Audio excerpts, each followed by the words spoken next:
අපේ අර ප්‍රතිපත්ති හා සැලසුම් කමිටු වලින් හදපු ඒවත් එක්ක நாம் உருவாக்கும் கூட்டணியுடன் அரசாங்கத்தில் இணைய வேண்டும் என்ற தேவை அரசாங்கத்தில் உள்ள அமைச்சர்களுக்கு ஏற்பட்டது.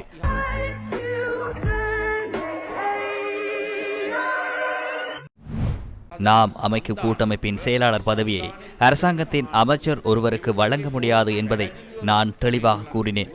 எமது கூட்டமைப்பை உருவாக்குவதில் கடந்த 4-5 மாதங்களாக அதுவே பாரிய தடையாக இருந்தது. அரசாங்கத்தில் சிலர் அமைச்சர்களாக இருக்கும்போது இதனை எவ்வாறு முன்னெடுப்பது என்பதே எம்முடன் இணைய இருந்த பலர் மத்தியிலும் கேள்வியாக இருந்தது.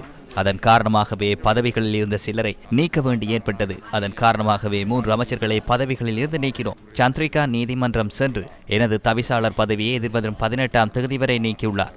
நான் ஜனாதிபதியாக இருந்தபோது நோபல் பரிசு பட்டியலில் கடைசி 10 பேரில் நானும் இருந்தேன். இறுதியில் பிரதமருக்கும் ஜனாதிபதிக்கும் அதனை வழங்க வேண்டும் என சிலர் கூறினர்.